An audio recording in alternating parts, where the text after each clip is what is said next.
Salutations, Latin scholars. Welcome to Caesar 1.6. In this chapter, the Helvetii are about to make their great migration, notwithstanding of Dumnorix's death. They have two choices. Very difficult path between the Jura Mountains and the Rhone River, which would expose them to enemies very easily, or a path through Roman territory, which is far easier. They obviously opt to go through the Roman territory, which won't turn out too hotly for them. Stay tuned for more.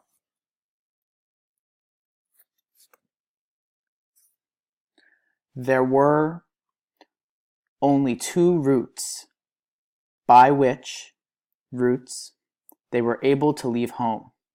Now, something really interesting that Caesar does here is he repeats itinera.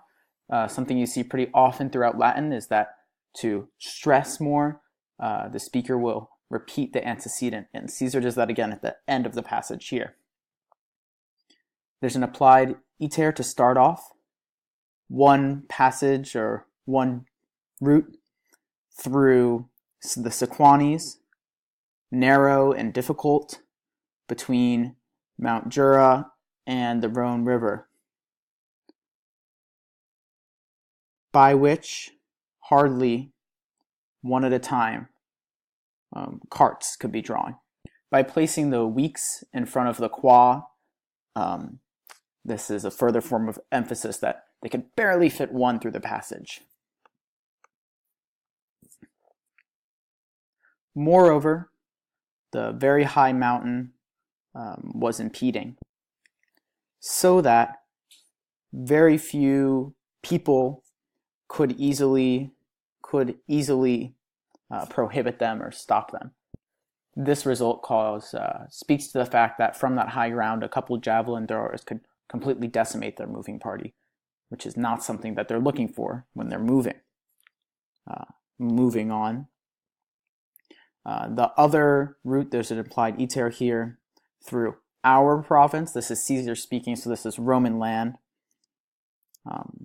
Much easier and unimpeded. Because between the border of the Helvetii and the Allobroges,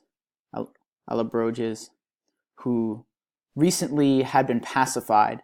Now, this is referring to when Gaius Pompeius put down a revolt by Chief Catagnotus in 61 BC. And just 2 years previously, their tribe had revealed the Catilinarian conspiracy of 63 BC, which helped preserve the Republic, but the Romans don't really care and still put down their revolt. The Rhone River flows between these provinces.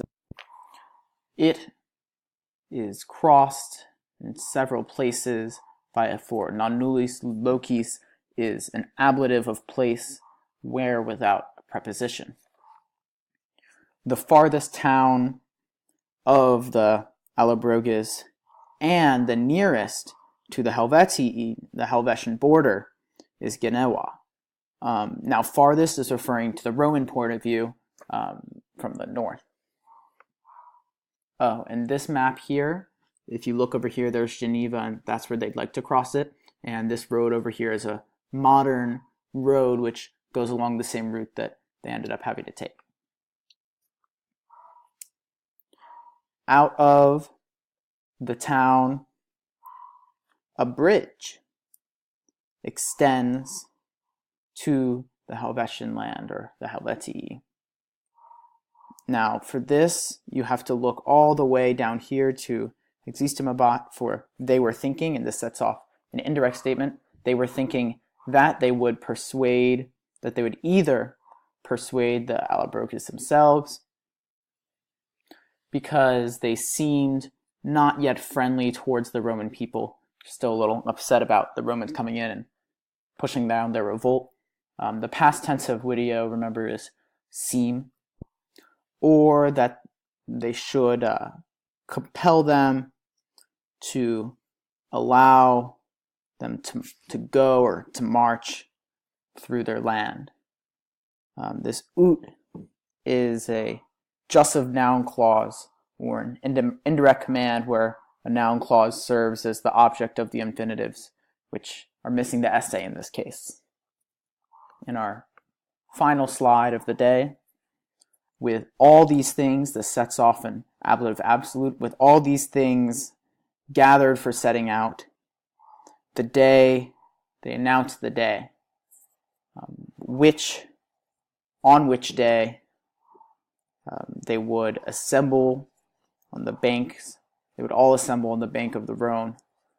This day was 5 days before the calends of April in the year of Lucas Calpurnius Piso and Aulus Gabinius.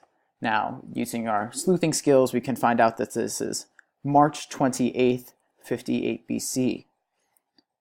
This part is pretty self-explanatory. Caesar does repeat DA again twice to stress that this is the day that they were going to meet, and conveniat is a subjunctive in this relative clause of purpose. Thank you so much for listening. I hope you enjoyed your daily taste of Caesar.